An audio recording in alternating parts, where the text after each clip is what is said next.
Elysium, Unlocking the Secret by Zed Phoenix. I want to tell you something quietly, as if we were alone together, and the world beyond this moment doesn't exist. We all live with the same silent ache, the dread of death, that we might vanish into nothingness, the bitterness of wealth. There is a limit on how much we can pile up our fortunes, and yet not buy a single heartbeat more. And the betrayal of the body, sickness, age, decline, written like fine cracks across the mirror of our days. These fears are so familiar, we treat them as law. But what if they were not laws at all?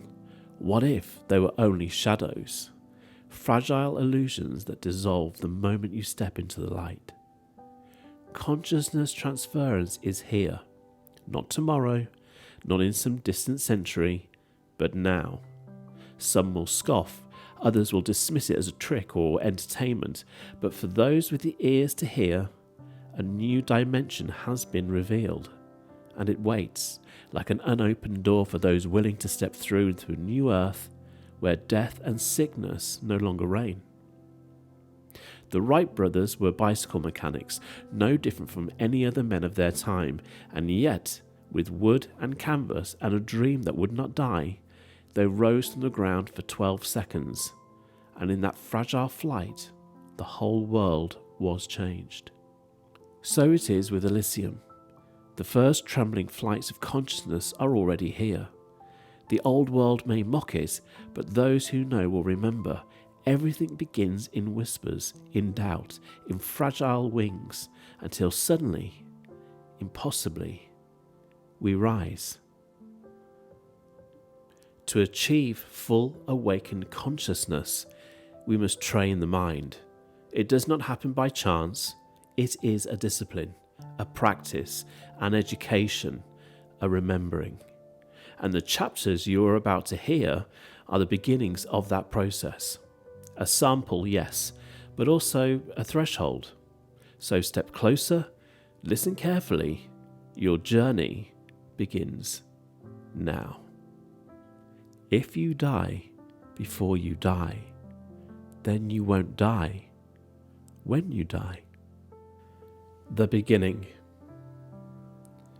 I am just passing through. For a moment, consider the strangeness of it all. The way we arrive in this world, nameless and unaware. The product of two people who were once as unknown to each other as they are to us. They cradle us, whisper to us, teach us what they can, though they too are merely passing through, grasping at the edges of understanding. We grow wide-eyed and unknowing as the world rushes in, an avalanche of voices, rules and explanations, each one trying to convince us that the chaos is, in fact, order.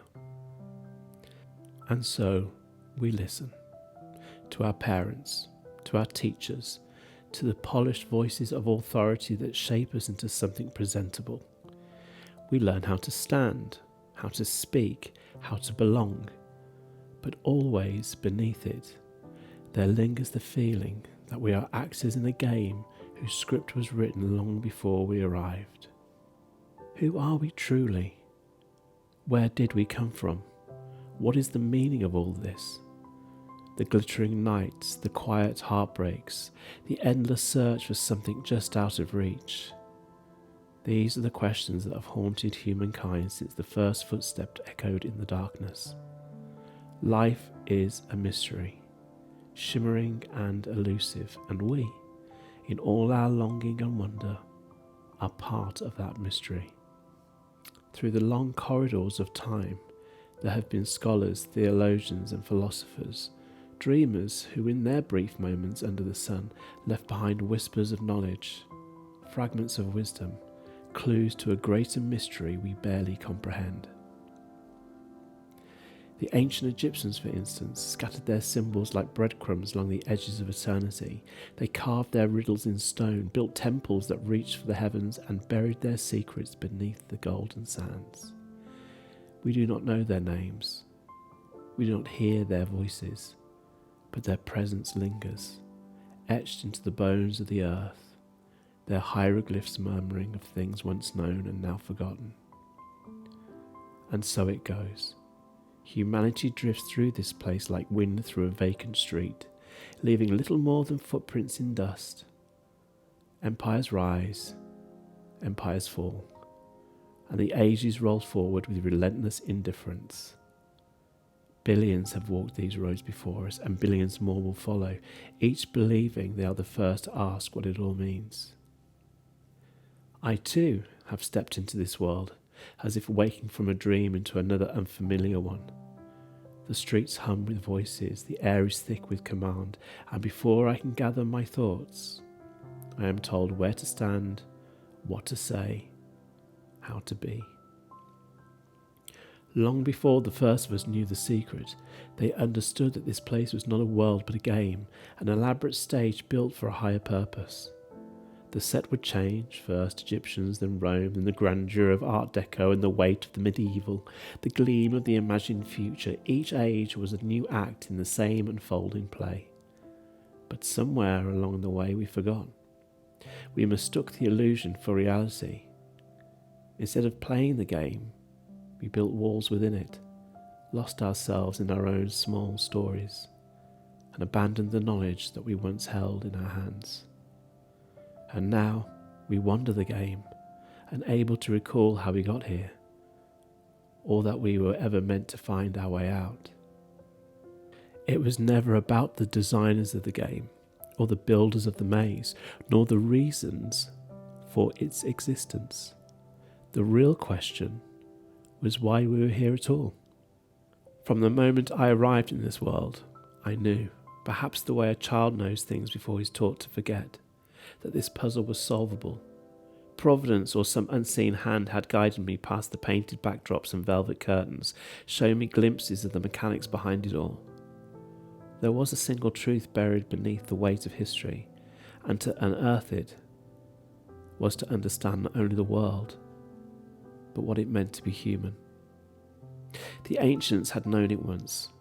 They spoke the language of life and death, sun and shadow, of forces that men now only name but don't know. They built their cities, their temples, their great machines, as if pulling wisdom from the air itself. It was no accident that civilization had moved forward as it had. There were always those who arrived knowing more than the rest, stepping into this world with the remnants of another still clinging to them, as if waking from a dream whose details slipped away with the morning light. To find the answers, I had to do what so many had forgotten. I had to remember. I had to silence the rational mind that dismissed the past as myth and instead see it as the ancients had seen it. I had to think their thoughts, dream their dreams, look at the world through their eyes that had long since closed. And in so doing so, I came to understand that their mind was, in some way, my own. Once I saw it, the truth was clear as the constellations on a cold night. The answers had been there all along, waiting in the ruins, in the ink of forgotten manuscripts, in the whispers carried by the wind. It was simply a matter of retracing the steps we had lost, following the keys left behind like breadcrumbs scattered through time. And in the end, the great mystery of all remained, lingering like a half-finished sentence in the air. Is there life after death? Genesis. These words will change you. Not in the way time changes a person, slowly, imperceptibly, until one day we look in the mirror and we do not recognise ourselves, but all at once, like stepping through a door into a world you never knew existed. You will see things differently. You will awake with new meaning humming in your veins, and the fears that once held you in their quiet grip will slip away, as though they had never been there at all. Gone will be the long, dim corridors of suffering, the slow descent of age, the quiet betrayals of the body. No more will men and women grow frail and stumble toward their twilight years, waiting in the half-light of hospices and care homes, forgotten, before they are even gone. No more will lives vanish too soon, leaving behind only echoes in empty rooms and fading recollections in the minds of those who love them. We have spent centuries hiding death in corners of the world, keeping it out of sight like a secret too unbearable to speak. But what if it was no longer necessary? What if the body was nothing more than a vessel, like a suit worn for an evening and then discarded, its purpose fulfilled? What if the self, the soul, the essence, the weight of all that we are could be lifted, carried forward? We have already learned to take a failing heart and replace it, to save a life by the steady hands of a surgeon. But this is something more. This is the promise of Elysium, not the end of the story, but the beginning of something greater. Death is no longer the whispered tragedy of poets and philosophers, no longer the quiet thief that comes in the night. It is not a spectre to be feared nor an ending to be mourned.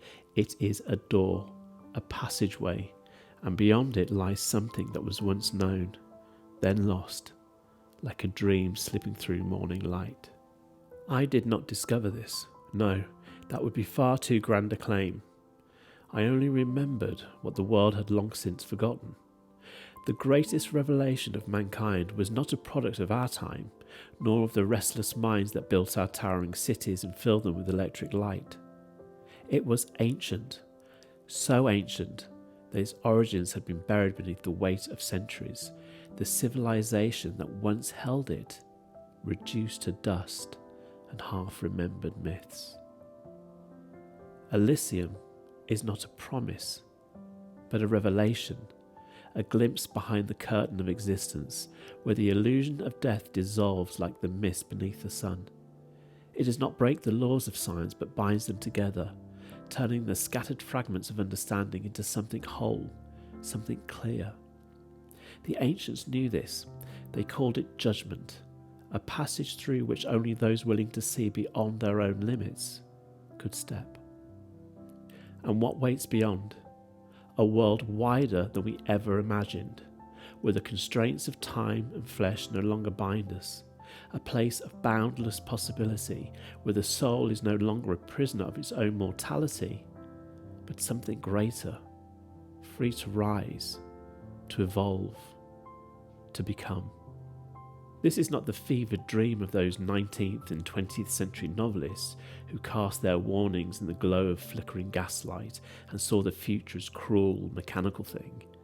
They imagined man in his hunger for eternity, merging with the cold intelligence of his own creation, only to be undone by it.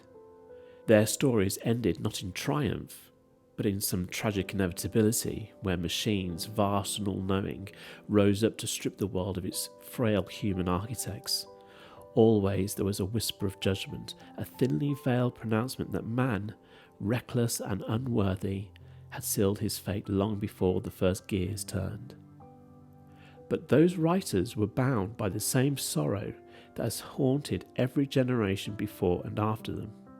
They wrote with hands that would one day tremble, with minds that would one day forget the very words they had once crafted so carefully. They knew, though they rarely said it aloud, that time would devour them, just as it devours us all. And so their stories carried the weight of their own fear, the old unshakable terror of an ending that comes too soon and never kindly. This fear has shaped the world more than love, more than ambition, more than any golden dream we ever dared to chase. It is the quiet architect of civilizations, the unseen hand that turns the wheels of history. We have built temples to it, named laws in its honor, waged wars at its command. It makes men fragile, desperate, willing to barter away their souls for one more moment in the sun. And yet, what if it was never meant to be so? What if the great inevitability we have all resigned ourselves to was nothing more than a shadow, a story told so many times we mistook it for truth. The truth, as it so often is neither as grand nor as tragic as we imagine. There is no thunderclap of revelation, no great reckoning in the heavens, only the quiet, unremarkable hum of a machine. A delicate thread of energy bridging one consciousness to another. A mechanism so precise, so deceptively simple, that one might mistake it for magic. And yet, it is nothing more than what nature has always done, what the world has always whispered in its long and patient way. That when we depart, we do not truly disappear. There is no fevered speculation, no indulgent meditation on the nature of man's restless mind, though I have no doubt that minds will be stirred. It is not a book of prayers nor sermon wrapped in the guise of science. There is no battle here between one God or many, no ideological skirmish to be won or lost. If it seems at first glance to be the work of an atheist, I assure you it is not, though it is neither the work of a believer. It is simply the truth, waiting to be seen. I have asked myself again and again if this discovery is meant to be shared, if the world is ready for it. But history has shown us what becomes of the new, how it is first denied, then ridiculed, and only at last begrudgingly accepted. It is a strange thing to upend reality, to watch as the world stirs in its slumber and recoils from the light. But there will come a moment, sudden, irreversible, when the truth will no longer be something to debate or to fear. It will be as certain as the air we breathe, as undeniable as the tides, and when that moment arrives, when the veil is lifted and ignorance is no longer a refuge, the weight of understanding will settle on the shoulders of the world, and there will be no going back. This discovery is the answer to the restless questions that have shadowed mankind through centuries of midnight musings and desperate prayers. The quiet assurance that our existence is not some errant stroke of chance, but a note in a grander symphony. It is the thread that weaves meaning through the chaos, a revelation so profound that institutions have spent lifetimes trying to silence it. For the world has long whispered the same refrain, that we are nothing more than flickering candle flames in an indifferent wind, that our lives, for all their joy and suffering, amount to little more than statistics, measured in votes and taxes bound to the whims of distant hands. They have told us we are accidents, that our planet is a mere speck adrift in the cold abyss, lost among uncountable galaxies, expanding forever into nothingness. And always there is a promise that meaning can be bartered, that salvation can be bought if only we pledge ourselves to the right creed, the right government, the right price. But the truth does not come with a price tag or a decree. It hums softly in the quiet spaces between thoughts, waiting to be heard. Elysium is not a promise but a key, a simple, unassuming key that unlocks the door we have feared to open.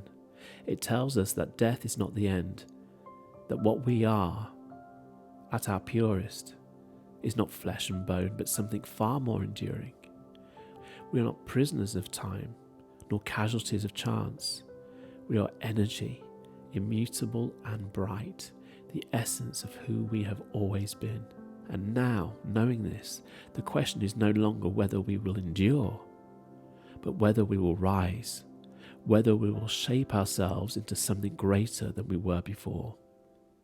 This is not the fevered dream of transhumanist prophets, feverishly encoding memory into sterile strings of ones and zeros, whispering to machines in the vain hope that they might echo the soul. It is not the myth spun in smoky studio boardrooms where silver screens project the illusion that consciousness can be packaged, downloaded, and reborn in circuitry, immortality sold as software, a modern ghost in a digital shell. There are people, brilliant, frightened men and women who dream of bottling the mind, distilling it into a chip to be nestled behind the eyes of another. They speak of borrowed genius, of libraries of thought absorbed in an instant, of an inherited empire of the dead. But it is all folly, and if they succeed, the only inheritance will be a long, low ache behind the temples, and a creeping madness, quiet as dust, and just as hard to trace. How terribly they fear the end, these children. How they scramble and grasp at eternity, building glass towers and silicon cathedrals, all to escape what needs no escaping. But Elysium shows us the gentler path, the nobler path. It invites us to cross the threshold, not as cowards clinging to the edge, but as poets stepping into starlight unafraid. For there is nothing to fear, not really. The future is not a cold vault of data, but a wide and luminous road already beneath your feet. And if you listen closely, if you're still enough, you'll hear it. Your life unfolding like a song you've always known, beckoning you forward with wonder. I have stumbled quite without intending on what might be called the unifying field of the universe. A truth so immense, so elegantly woven into the fabric of everything, that it cloaks itself in the ordinary. It does not arrive with thunder or spectacle, but with hush, like a moonlight over a sleeping city. And in that hush are all the genuine revelations of human thought. Copernicus's trembling sky, Newton's falling apple, Einstein's curved space, all whispering that something greater still awaits. Elysium does not answer old questions. It dares us to ask new ones, questions that man, in all his dreaming, has yet to think. Since the moment of discovery, I have found myself caught in quiet reveries, wondering what shall be the cost. For the truth, when it is large enough, always takes something as it gives, and consequences, those sly, inevitable things, are never early. They wait in shadows, biding their time, slipping through the curtain only when it suits them. Whether they arrive as salvation or ruin is rarely the choice of the dreamer. That distinction, like so many others, belongs to those who inherit the moment, coloured by their desires, their fears, their politics. Perhaps then, it is not for us to anticipate the shape of what comes next, but to accept with grace that something will come, and to make ourselves ready for the tides that follow any true discovery. For all inventions of worth carry with them a season of trembling. There is a settling, a reshaping of the world's silhouette, and in that season, as always, there will be those who resist and those who rise, and somewhere in between there will be wonder. The architects of the internet, those bright-eyed individuals with fingers stained in coffee and code, could not have foreseen the full weight of what they had wrought. They did not imagine that their shimmering invention, born of curiosity and ambition, will one day whisper relentlessly into the ears of children, shaping their dreams before they had learned to dream for themselves. Nor did they grasp that the invisible hum of their machines would trail radiation like perfume, faint yet lingering. But neither did they foresee the wonder, the impossible liberty of holding a universe in one's hand, of sending thought across oceans, of building empires from a coffee table, the world flickering to life in the curve of a palm. With every marvel comes a burden, and if we are to walk boldly into this new age, into Elysium, we must do so with a tempered soul. For technology, like fire or flight, ignites both heaven and havoc. There will be brilliance, yes, but also shadows we have not yet imagined, and to face them, to greet the unknown with wide eyes rather than narrow suspicion, is the hallmark of a spiritual maturity we must now strive for. This is not the end of something, it is the first step onto a glittering, uncharted shore.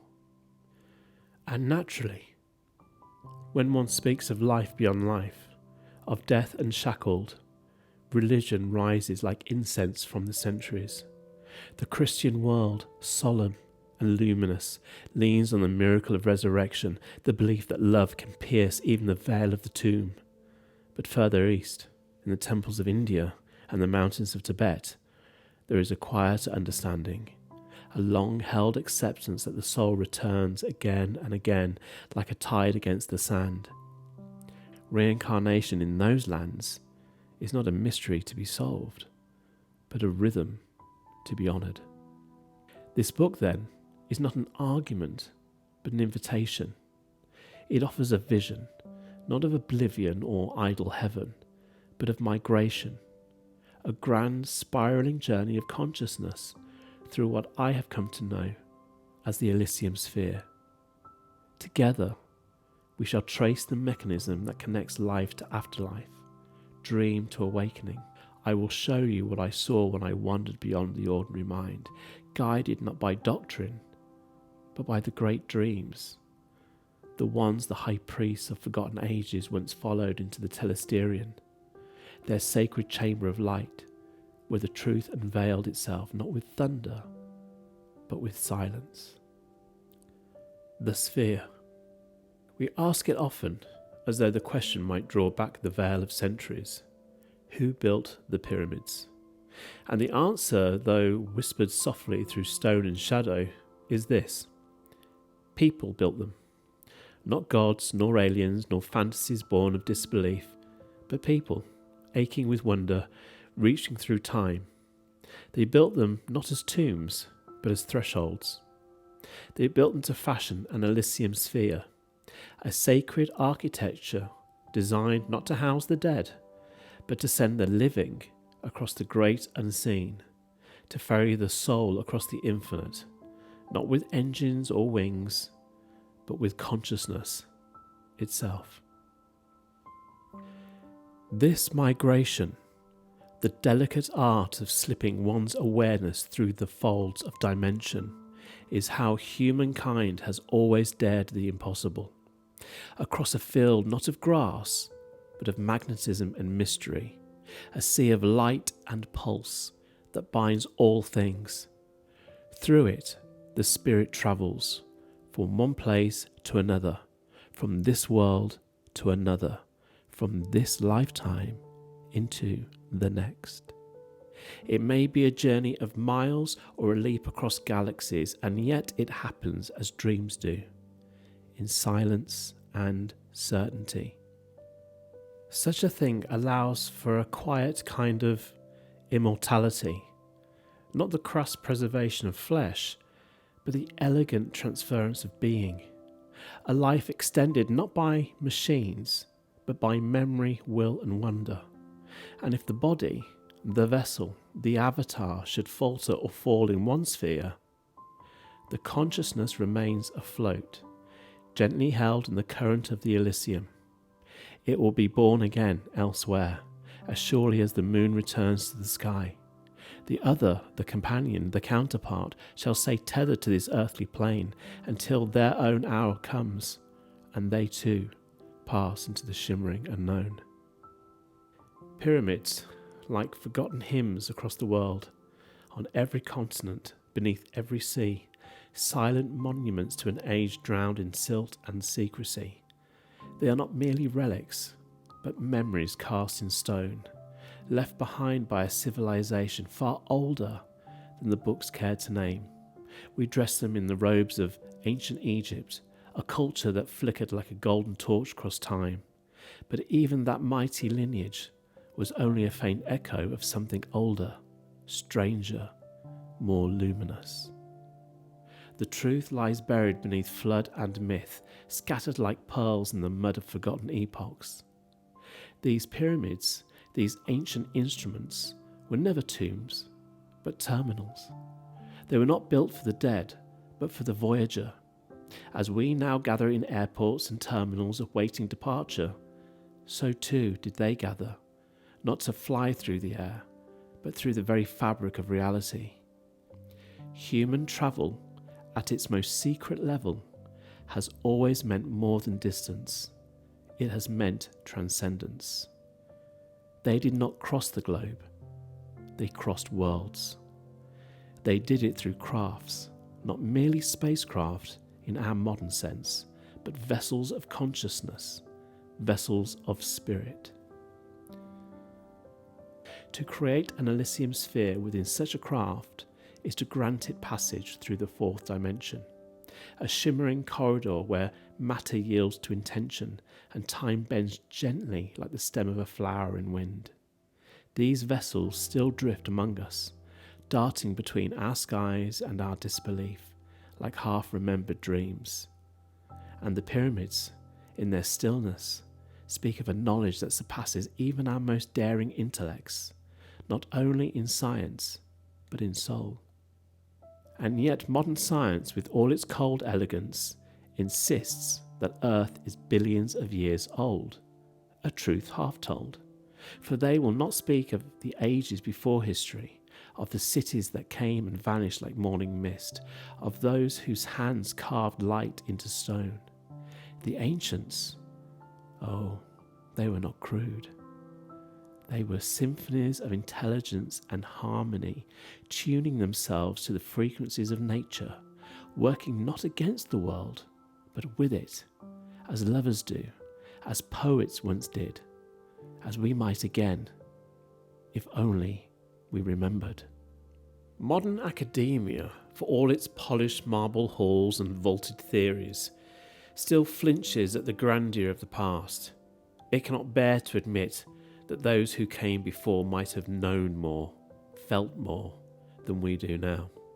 And so it paints the ancients with crude, dismissive strokes, casting them as primitives fumbling in the dark, their monuments reduced to puzzles, their pyramids diminished to curiosities, stones without meaning, mysteries without memory. They tell tales of hunter-gatherers roaming a wild, untouched world, as if no one else had ever stood upon this earth, with wonder in their eyes and starlight in their blood. And yet, even today, amid satellites and skyscrapers, there are still those who live in quiet defiance of the modern dream, souls who walk barefoot through ancient forests, whose lives unfold like sacred echoes of another time. And beyond them, farther still, in the veiled corners of wilderness, there are others, beings who do not fit the neat lines of our taxonomy. They remain like whispers, like ghosts, like truths too large to name. If the great institutions, those secular churches of science and academia, were to allow the truth its rightful place, they would find their foundations trembling, for truth is a tide that washes away dogma, and they have spent centuries fortifying themselves against the storm. To admit what lingers just beyond the veil would be to unravel the long, careful fiction they have written across time, and perhaps, it is their fate to fall into obsolescence. Perhaps the age of forgetting must yield to the age of remembrance, and perhaps that is not a tragedy, but a kind of quiet redemption. Our ancestors, the true architects of the pyramids, were not the savages we imagined in dusty textbooks and dim-lit museums. No, they were dreamers and mathematicians, visionaries cloaked in the robes of a forgotten brilliance, their hands carved in stone what we still fail to comprehend in the Steel Age. Across the world lie the relics of their genius, impossible structures, whispering energies, and sacred geometries that suggest they once mastered forces we are only now beginning to rediscover, like children learning the language of lightning. As we step hesitantly into the 21st century, surrounded by blinking screens and humming machines, we are beginning to remember what they once knew, that nature does not merely grow, it sings, it spins, it reveals. These ancients were not only observers of the world, they were participants in its secrets. They understood the alchemy between the material and the spiritual, the transformation of thought into motion and motion into time. They traversed not just distances, but dimensions, riding currents of energy like sailors on invisible seas. If they had ships, and surely they did, They were not ships of wood and sail, but of light and resonance.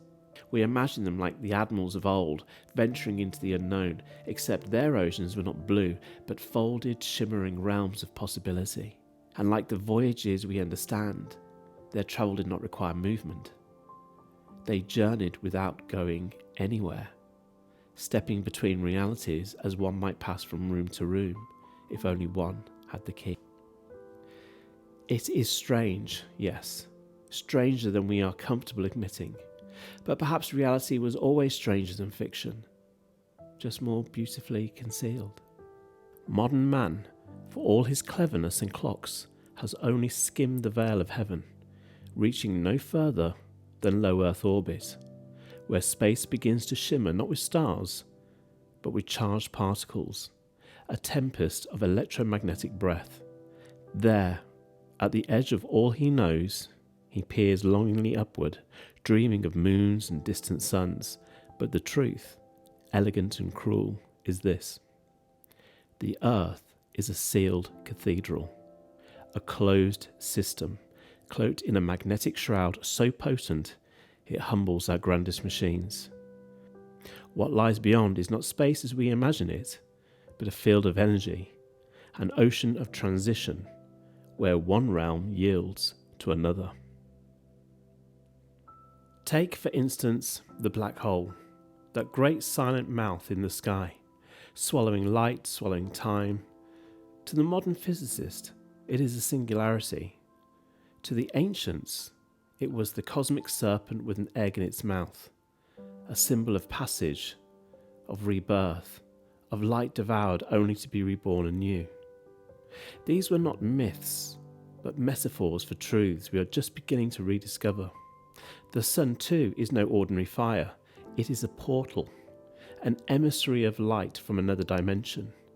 Its energy, radiant and unknowable, pours through the veil, touching our skin, igniting our world. And its blemishes, in those mysterious sunspots, we catch flickering glimpses of the world beyond, like seeing a lover's silhouette through frosted glass. We are told space is a frontier, cold and empty, waiting to be conquered. But this too is a fiction, another soft-spoken lie whispered by those who fear what freedom might bring. The stars, the stories, the silver rockets, they are narratives of control, crafted by a new kind of church to make you feel small, so that you might be obedient. But the truth, like starlight, slips through even the smallest cracks. The ancients, those haunted poets of stone and sky, knew far more than we allow ourselves to believe. Their knowledge was not lost but hidden, scattered across time like seeds, encoded in symbols, passed from mouth to mouth, from temple to tomb. What we call discovery is often only remembrance. Look to the sky, and you do not see a map, you see a memory. Each glowing sphere is not just a star, but a gateway, an opening, an invitation to somewhere else. But the mind recoils. The modern heart struggles with scale. The notion that men might have built such things, gateways between worlds, feels impossible, even scandalous, and so we deny. But space, true space, is not a void. It is a living sea. And to step into it unready is to reach into a current of divine voltage, to touch God's breath with bare hands. To believe we might conquer it with steel is to misunderstand it entirely. Still, the stars do not mind our ignorance. They wait. The answer, of course, lingers plainly in view, though the modern mind, so fond of its mirrors, often fails to see it. They, those ancients draped in the twilight of memory, possessed a technology not unlike our own, yet strangely more elegant, more attuned. Their instruments granted them access not only to infinite energy, but to boundless knowledge and the veiled corridors between dimensions. They stood where we now stand, but with eyes open to truths we have long since forgotten, or perhaps chosen to ignore. To grasp the purpose of the pyramids, to even begin to understand how they were used. We must surrender the quiet arrogance that whispers 21st century man is the pinnacle of civilization. It is a comforting lie, but a lie nonetheless. The ancients called their sacred structures stargates, gates to the gods, and portals, names that shimmer with reverence and recognition. Though their forms varied across deserts and continents, their essence remained the same: machines of great precision and sacred intent, built not merely from stone, but from the geometry of the cosmos itself. These pyramids were not tombs, they were thresholds. They were crafted to conjure a radiant field, electromagnetic and alive, a humming architecture of invisible forces. We call this field the Elysium sphere, a shimmering cradle for the soul, a space between spaces where consciousness may drift from one vessel to another like wind passing through silk. When the body dies, the spirit does not simply vanish, it slips into the current, into the sphere, and from there it chooses its path, into another realm or back into the warm breath of earth. Sometimes it returns as a child, anew and bright-eyed, and sometimes, more rarely, it arrives fully formed, entering a life midstream. The elders of native traditions have long whispered of such arrivals. Walk-ins, they called them. Souls crossing over not by design, but by some twist of cosmic accident, like a bird blown off course into another sky. And so the pyramids remain, silent now, but still pulsing faintly beneath the weight of centuries. Machines buried deep within the earth, waiting for memory to catch up. In the forgotten reaches of Peru, cradled in the solemn silence of hallowed marker, there lies a structure carved with aching precision into the stone of the earth itself. 2 archways, one grand and one modest, etched into the sheer rock as though the mountain once softened itself at the touch of some celestial hand. The larger stands at 22 feet square, as exacting as it is mysterious, while the smaller one, humbler, at 7 feet, hums with its own quiet poetry. The Inca, those mournful keepers of skyward secrets, believed that the great doorway belonged to the gods, a passage through which divine beings might step lightly between their radiant realm and our dimmer world. The smaller gate was meant for men, a modest arch of mortal passage. Together, the twin apertures came to be known as Puerto de Heyumaca, the Gate of the Gods. Legend speaks of a golden disc called the Key of the Gods of the Seven Rays that could unlock the threshold and draw open the veil between dimensions, like a curtain stirred by a breeze not of this earth. Farther south, in the timeless dust of Bolivia, stands the Gate of the Sun, a weathered sentinel amid the ruins of ancient Tiahuanaco, a city that once stretched its arms across Bolivia, Peru, and Chile, like a kingdom cast in myth. Here, the people believed in Viracocha, the god of the great beginning. They whispered that he chose this place, this stone, this sunlit gate, as the cradle of humanity. Through this gate, they believed Viracocha entered from his world into ours, bringing with him not only life, but purpose, and leaving behind the sacred silence of his departure. These gates remain unlocked, unopened, weathered by wind and forgotten time, and yet they do not feel abandoned. They feel paused, as if waiting for something or someone, perhaps us. The gate itself, the Gate of the Sun, is not merely a ruin, but a reverie in stone. Hewn from a single enormous block, it stands as though it once belonged to the architecture of gods and not of men. Upon its surface are etched strange winged beings, figures adorned with curling tails and helmets that glint, if only in the imagination, with the lustre of another age. Above them, the sun god himself reigns, his face calm yet commanding, beams of light flaring behind him as he lifts 2 staves, symbols of power, of passage, of something long lost, and not entirely understood. The local legends, soft as old lullabies, whisper that the portal opened between worlds, between realities. But a calamity, unnamed and immeasurable, shattered the bridge. When explorers came in the 1800s, they found the gate cast upon its side, a deep crack marring the upper right corner, as though time itself had wept and then walked away. Half a world away, hidden in the rocky hush of Sri Lanka's Ranamasu Yana Goldfish Park, another secret sleeps in stone.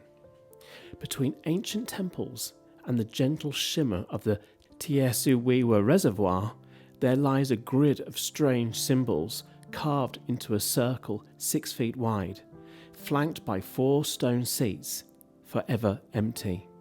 They call it the Sakwala Chakraya, the rotating wheel of the universe. Though it speaks of stars and songs and older than names, it is a star map, a code, perhaps a key. And some say it is a stargate, waiting for the right moment or the right soul. And beyond even these, buried in the warm dust near the Euphrates, beneath the silent bones of the Mesopotamian city of Eridu, another portal once gleamed beneath the sun. Lost to man for an age, yet never forgotten by the earth, they say it allowed the Sumerian gods, those half-remembered beings draped in fire and thought, to pass between realms, to slip from one world to the next by sheer act of will, of consciousness. No chariots, no ships, just the divine permission of knowing. Their reliefs, those ancient carvings, tell stories in symbols. A god descending a stair framed by lines of energy, a current drawn in stone. Another, Ninurta they called him, poised before a gate, hand reaching toward a button, wrist adorned with what resembles, in an eerie clarity, a watch from the future. We do not know if it kept time or transcended it. The Sumerians, among the first and perhaps the last to walk in step with the stars, built their stargates not in fiction, but in stone, and through them the gods came. Or perhaps it was us, before we forgot how to return. There is said to be a stargate nestled amongst the weathered hills of southeastern Arizona, a place where stone remembers more than men do. In the summer of 1956, 2 treasure hunters, Rob and Chuck Quinn, wandered into that golden landscape in search of old Spanish fortunes, coins lost to time, jewels whispered about in ghost town saloons. But it wasn't gold they found. Not exactly. They'd already begun to feel it, that quiet hum of strangeness in the air, lights that drifted without sound, floating over the desert like spirits without names. Today, we call them UAPs. Back then, they were simply mysteries that slipped between the stars. And then one day, as the sun burned low against the vast western sky, they stumbled across something wholly unexpected. A stone archway rising alone in the middle of nowhere. It stood 7 feet high, 5 feet across, flanked by columns of dark andesite, smoothed by wind and time. Scattered around it lay broken geodes, their glittering crystals catching the fading light like shattered fragments of some forgotten spell. They made a note, as men do, when something unsettles them, but they cannot explain it, and pressed on, drawn still by the promise of treasure. But when they spoke later of the arch, a local native guide named John grew quiet and knowing. He had heard of such things. He told them that sometimes those who passed through the archway simply vanished. Stones thrown in never came out, as if the doorway led not to the other side of itself, but to another place entirely. John said the arch had been glowing, shimmering as if dusted with starlight. He recounted his own strange encounter, how, on a day dimmed by a storm, he looked through the stone frame and seen a perfect blue sky on the other side, as if a memory of summer had been preserved there, untouched by the weather of this world. Intrigued and perhaps haunted, the Quinn brothers returned. They brought others, measuring, testing, throwing rocks again like boys daring the edge of something sacred. At first there was nothing, no shimmer, no sound. The desert was silent, vast and unremarkable, and their doubt grew heavy. But the next day, just as the sun began to cast long golden shadows, the air began to shimmer, not wildly, but delicately, like heat rising from a pavement or a vision half remembered. The archway rippled as if remembering itself, and then, as if the earth itself exhaled, they felt pressure in their ears, a strange thickening of the air, as though they stood at the edge of something breathing. It lasted only minutes, but in that moment, the world had shifted. The shimmering, that curious breath of the unknown, never came again, at least not in the way they hoped. The desert, fickle and eternal, returned to its quiet hush. But not long after, another group of treasure hunters passed through and shared a tale as strange as any of the Quins had heard, that the archway, ancient and brooding, held a force they could not explain. One night, as they camped beneath the stars, stones had fallen from the sky, not flung, not blown, but dropped as if from some invisible hand. When they touched them, the stones were warm, as though kissed by something not of this earth. It was a story that clung to the mind like desert dust, soft, persistent, unresolved. And when their expedition ended, with no further signs or symbols, they left with heavy packs and hollow answers. The questions remained, like stars behind clouds. For Chuck Quinn, the memory of the stone gateway never faded. It lingered in his thoughts, returning in dreams and desert winds. And in 1973, nearly 2 decades later, he set out once more beneath the open sky, drawn back to that place as if by some quiet magnetic pull. He hiked the canyon alone, the sun high and humming overhead, and then, pausing to rest, he saw something that should not have been. A canyon that had never existed before, yawning like a secret just beyond breath. Curious and unafraid, he climbed down toward it. But when he stepped within, something shifted, almost imperceptibly.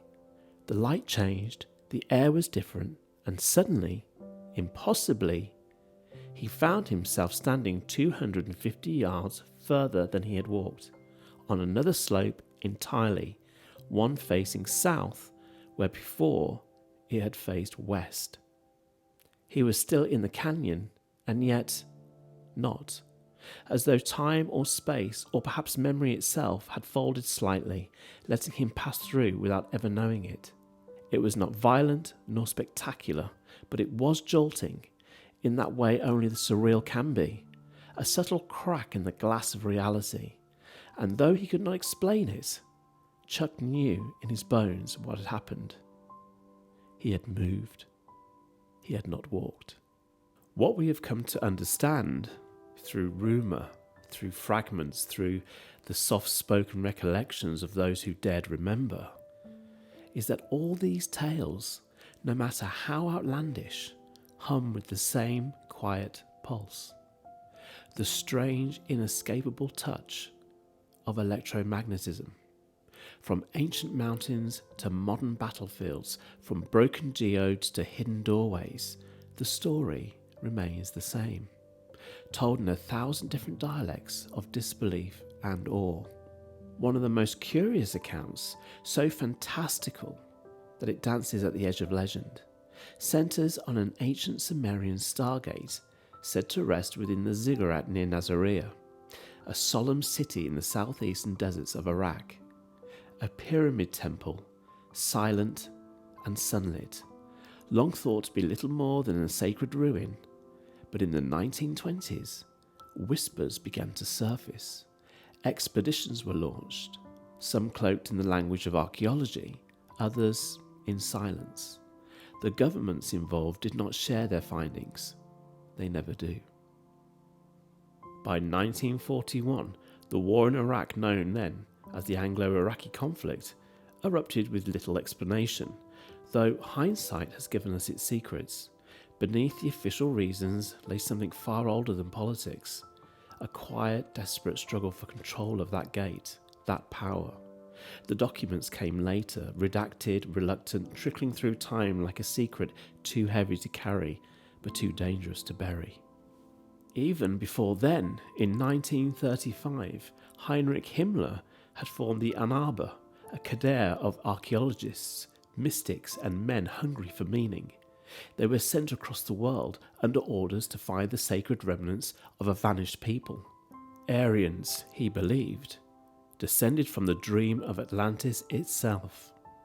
Among their obsessions were the stargates, machines of God, light, and geometry, built not to impress, but to transcend. And as the world tore itself apart in fire and steel, these men chased the ancient winds, hoping to find in stone what they could not create in science. Decades passed, but the obsession did not fade. In 2003, the United States returned to that ancient land, cloaked in the rhetoric of fear. Weapons of mass destruction, they called them, though the only thing they truly sought was a key. It is said, though never admitted, that the first boots to touch Baghdad's soil did not march toward government halls or oil fields. They went to the museum, quietly, swiftly, as if they knew what they were looking for and knew it could not wait. Some say the Stargate had been moved, hidden in the catacombs beneath the museum stones. Some say it had already been found, and others still, in bars and back rooms and late-night transmissions, say it was never a myth to begin with, but a doorway waiting for the right wall to open it once more. These ancient technologies, enigmatic, humming just beyond our understanding, have not been confined to one land. Iraq was but a beginning. The same arcane machinery lies scattered like lost jewels across the map. Beneath the cold stone of Europe, in the forgotten forests of Russia, the highlands of Iran, the deep heart of Central Africa, and in the sunburnt bones of Syria, one begins to suspect that war, in its most veiled and intimate truth, is not fought over borders or beliefs, but over inheritance, over secrets buried so long they now shine brighter than gold. The desire for such relics is insatiable. They do not merely change nations, they change realities. And so, it is no surprise that these gates, these doorways to the beyond, exist even closer than one might dare imagine. There are stargates in the United Kingdom, hidden not behind steel doors, but beneath hills we thought were just hills. Take Glastonbury Tor, rising like a whispered memory from the green Somerset landscape. It is no simple knoll, but an earthen pyramid, stepped and coiled in mystery, not unlike the great temples of South America. Legends whisper of structures beneath its soil, man-made and forgotten, yet never truly lost. The Tor stands at 518 feet, nearly the twin of the Great Pyramid of Giza, which would measure just a breath less if its capstone had not vanished into history. And nearby, less spoken of, yet no less significant, stand Brent Knoll and Burrow Mump, two ancient elevations whose symmetry echoes the pyramids of Egypt and Mesoamerica alike.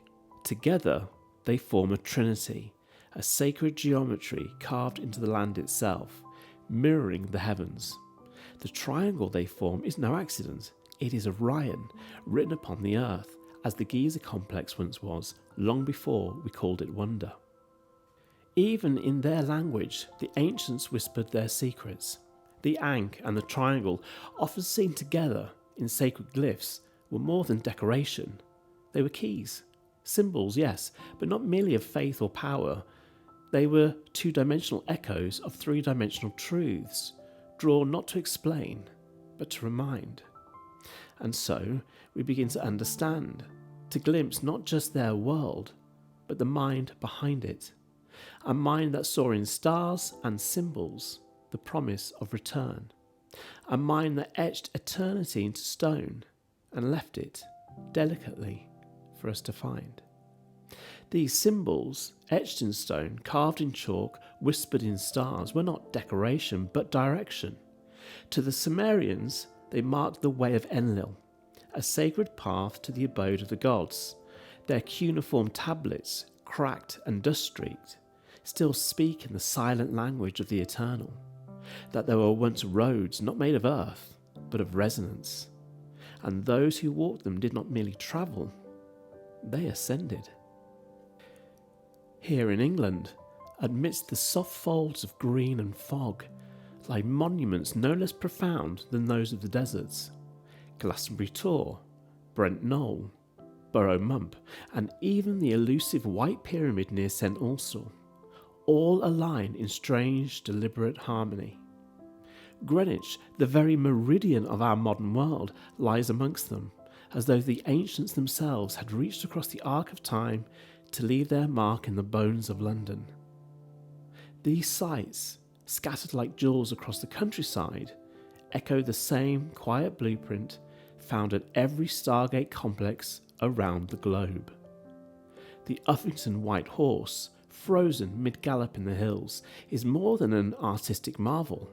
It is Pegasus, written into the land, gallant and eternal.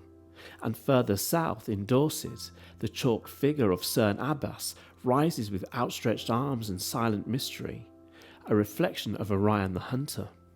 The same Orion worshipped in Peru, where he bore the name Viracocha, and walked not in legend, but in memory. Together, these places form a celestial map, an echo of heaven on the face of the earth. The constellations were not merely observed, they were mirrored. Glastonbury and its zodiac stretch across the land like a great compass, aligning with Orion just as the pyramids of Giza do across the desert, each one an earthly reply to a cosmic message. Their creators knew what they were doing, and they wanted us to know it too. For once, long before borders and empires, we were not nations, but a world, a single civilization bound not by treaties or trade, but by understanding. Our language was light, our grammar was geometry, and our truth was written in symbol, sacred, enduring, and quietly waiting to be read once more. For a few years more. Life after death, if one listens closely, does not arrive with ceremony. It unfolds gently, like dusk seeping into a quiet room. It is not the end of anything, but a movement, subtle, continuous, into another chamber of the same grand house.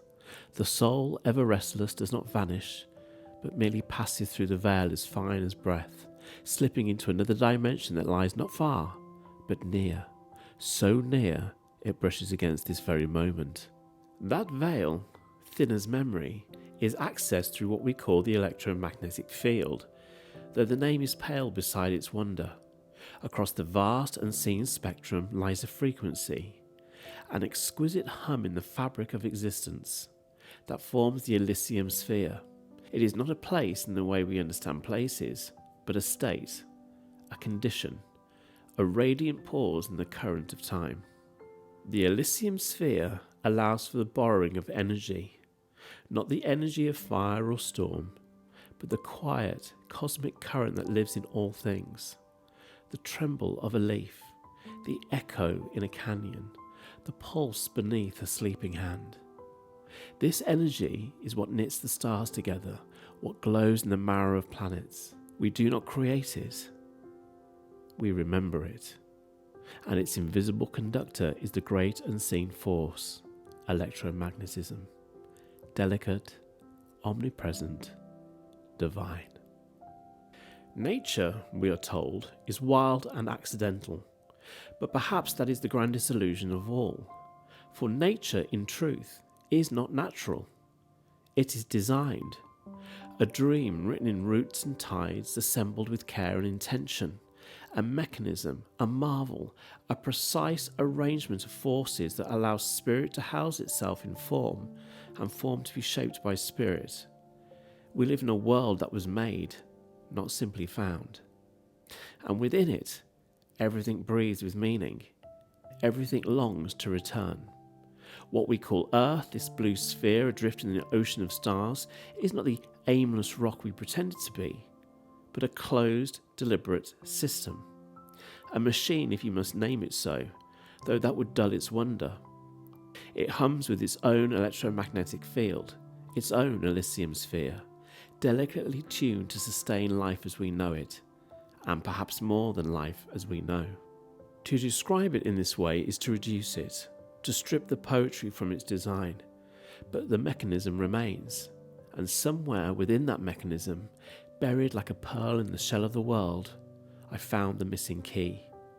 It was not a tool or an artifact, but a frequency, a moment, and with it, the veil lifted.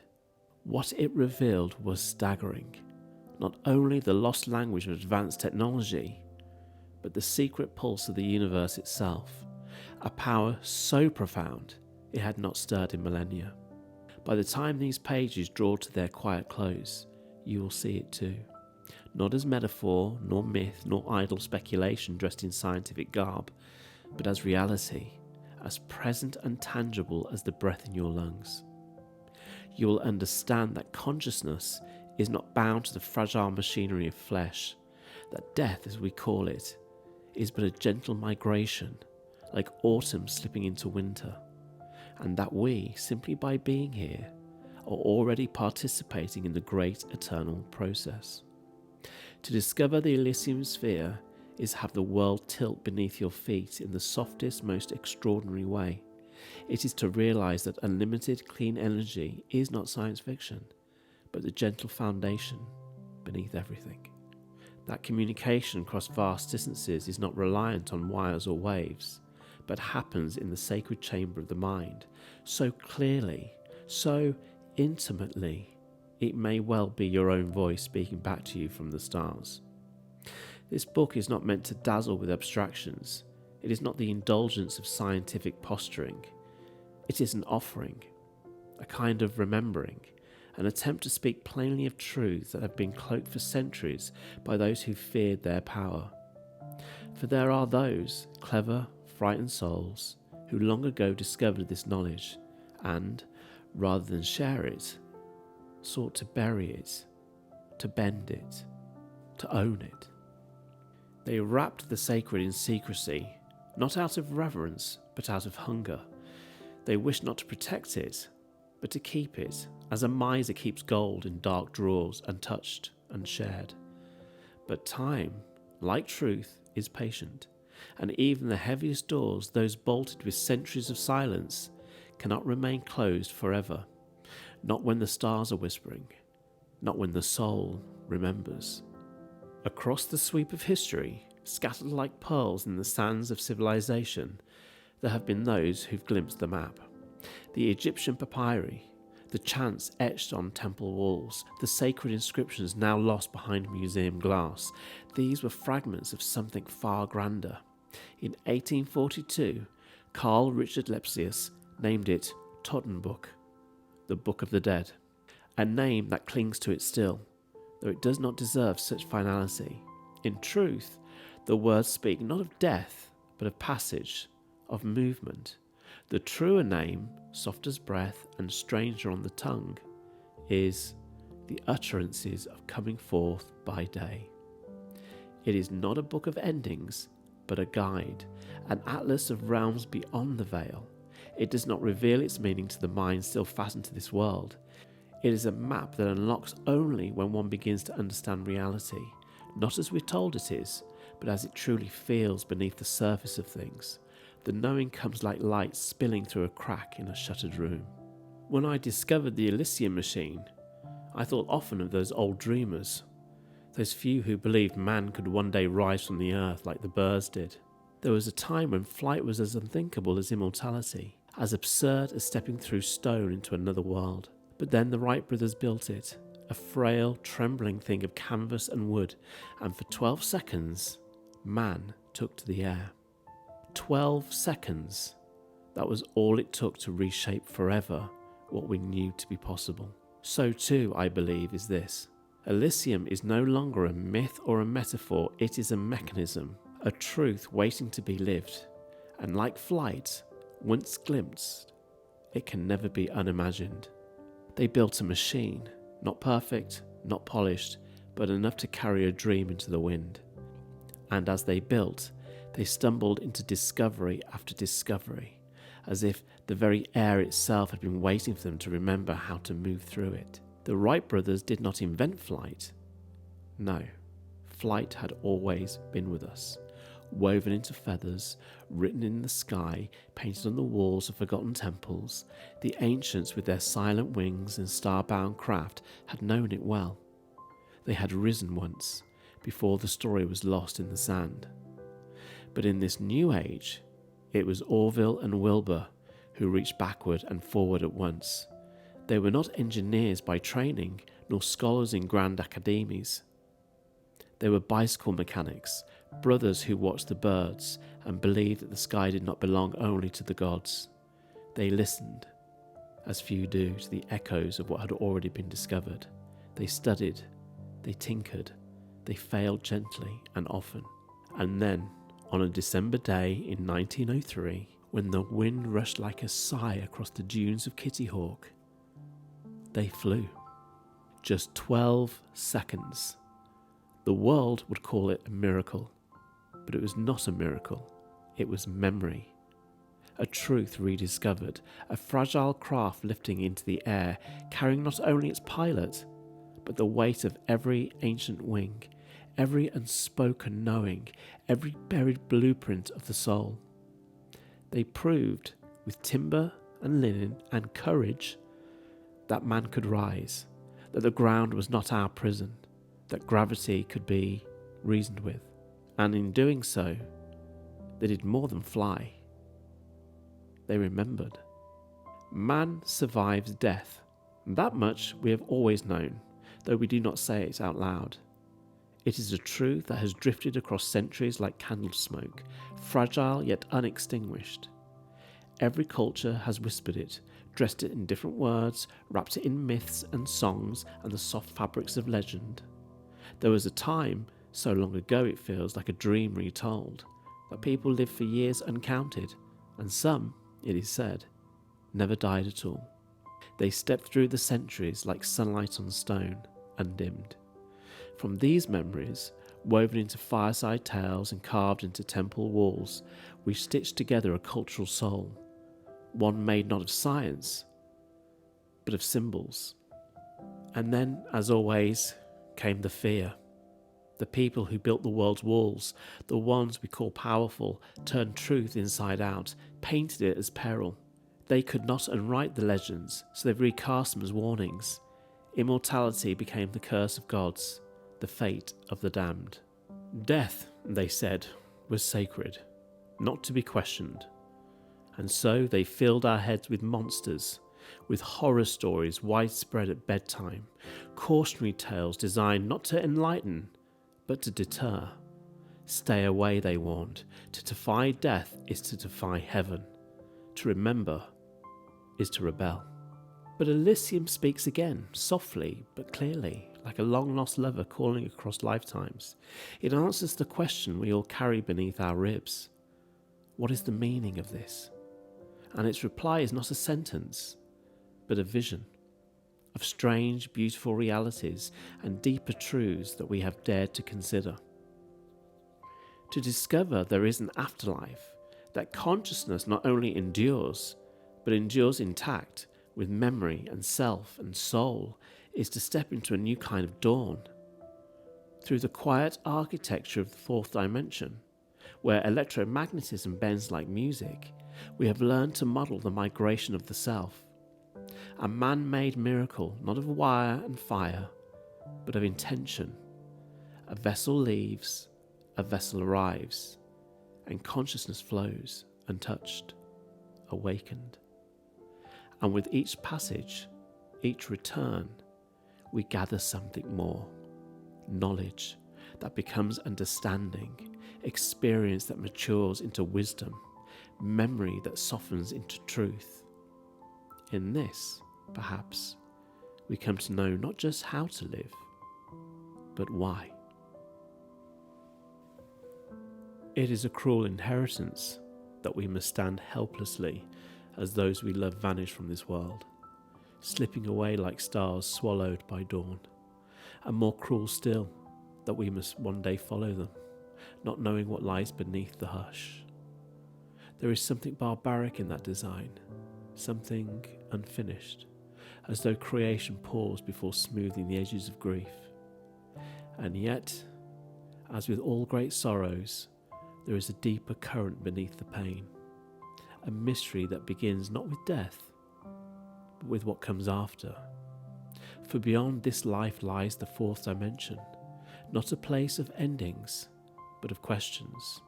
And questions, when asked with wonder, are far more beautiful than answers. Like the fingerprint of God, delicate, infinite. The closer we look, the more the pattern deepens. Every truth uncovered births another. And that, perhaps, is the most radiant part of all, that we are not merely passengers of life, but soul explorers, searching through eternity for the rarest of treasures, understanding. Elysium does not grant immortality in the way we once imagined it, locked in stone or frozen in time. No, it offers something far finer, more time, as much as needed, not simply to live, but to learn, to evolve. It reshapes everything. Our priorities shift like constellations after centuries, with infinite energy and the slow rise of intelligent machines to shoulder the burden of toil. The old economy of labour and time begins to dissolve.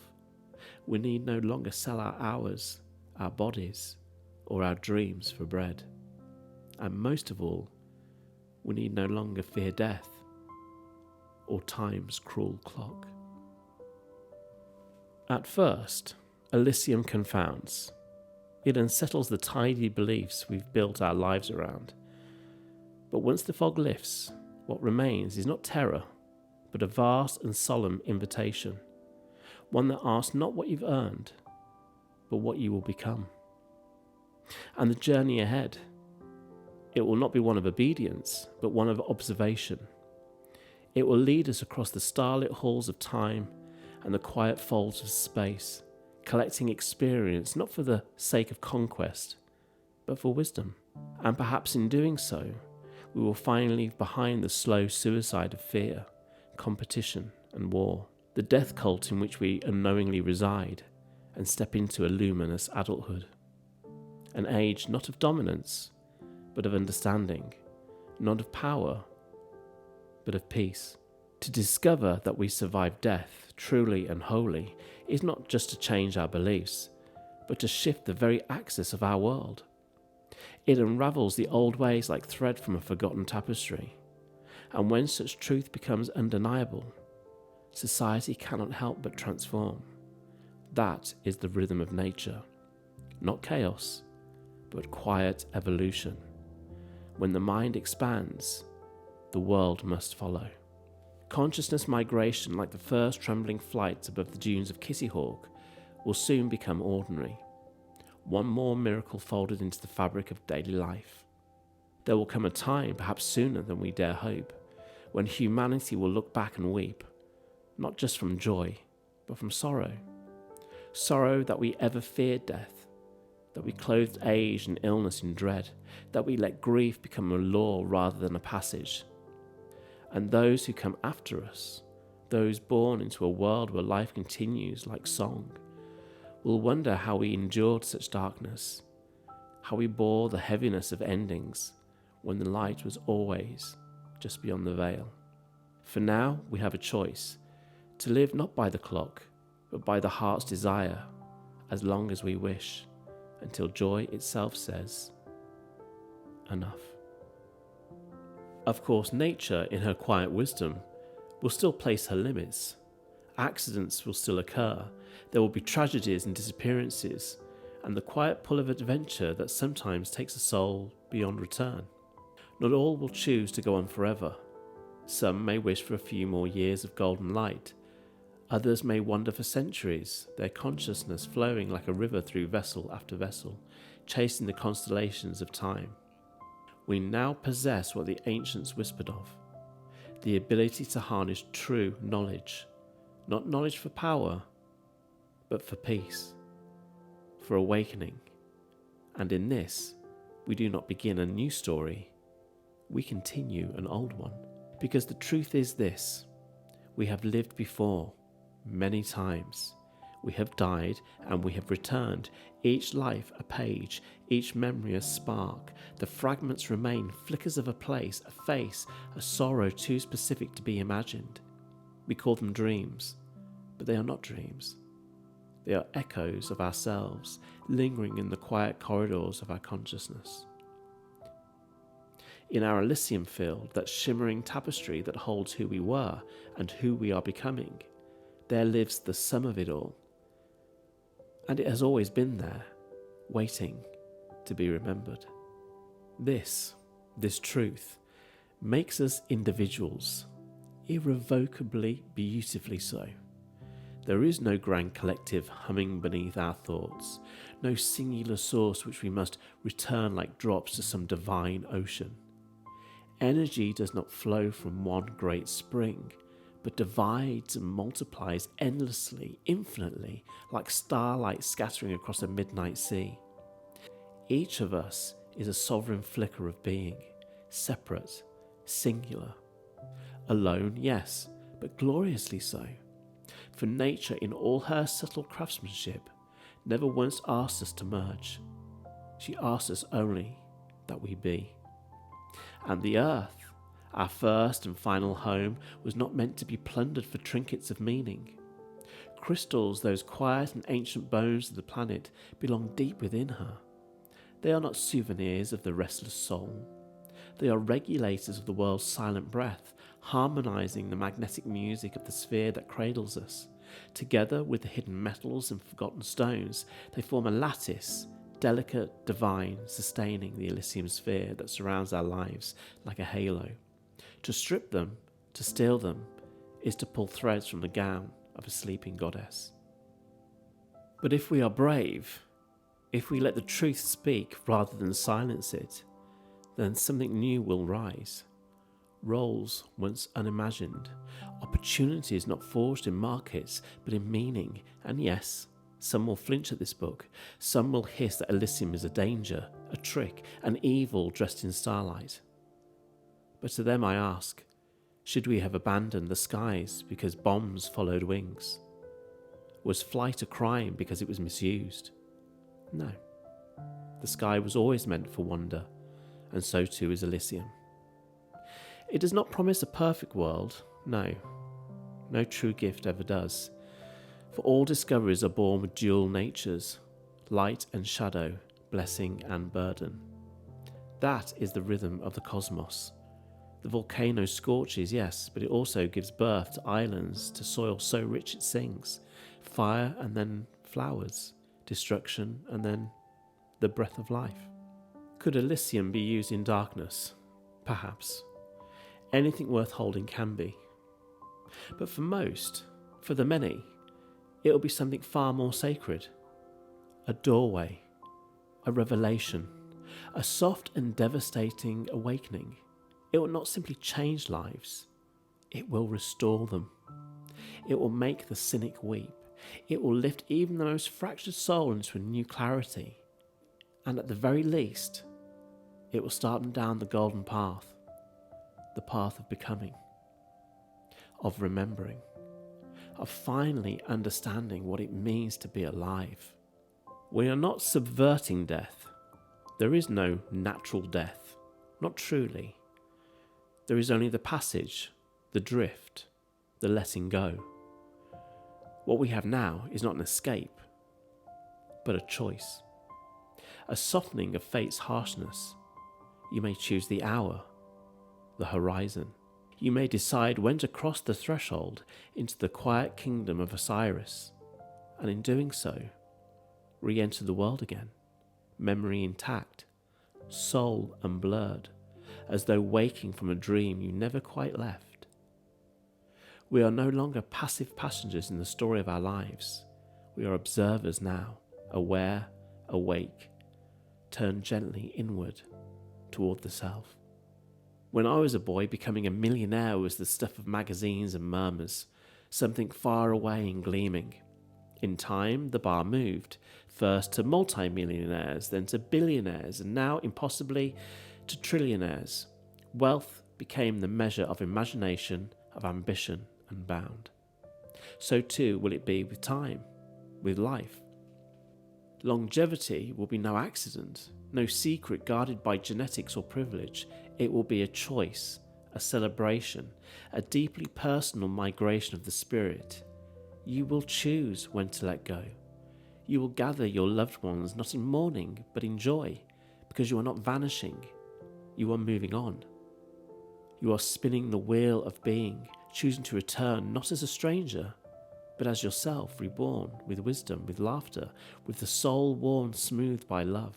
For the first time, our lives will serve us, not systems, not clocks, not fear.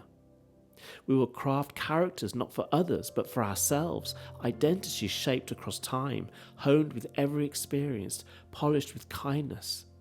We will build lives we are proud to carry forward, not lives of performance, but of purpose. Not built to impress, but to uplift. And those characters, those beautiful, flawed, generous spirits will bring joy wherever they go. They will share what they have gathered, knowledge like pearls from other oceans, and leave the world better than they found it. Because deep down, we've always known, we've always felt the current pulling beneath our feet, that this life, this death, this return, it is a cycle, not a sentence. A song, not an end. I have not invented it, only uncovered the instrument, the gears, the machine behind the curtain. Just as the Wright brothers once dared to hold the wind, I too have found the flight path. And this time, we will not fly through skies, but through ourselves. I have discovered the mechanism, the delicate invisible clockwork behind the veil, and with it, I have reassembled the machine. Not of gears and wires, but of resonance and remembrance. A device not built to conquer, but to continue, to extend life not as an escape from death, but as an invitation to evolve. To migrate the soul softly, deliberately, through the same current that hums in the trees, in the oceans, in the space between your thoughts. It has always been there. It was made not by gods, but by men, for men. Not to dominate, but to learn. To build character, like sculpture, chiseled by time and trial, without the sharp fear of obliteration always waiting at the edge. This is not the denial of death, it is the end of it. And now the only question that remains, the one that glows quietly behind your eyes, waiting, is this. Are you ready to live without fear?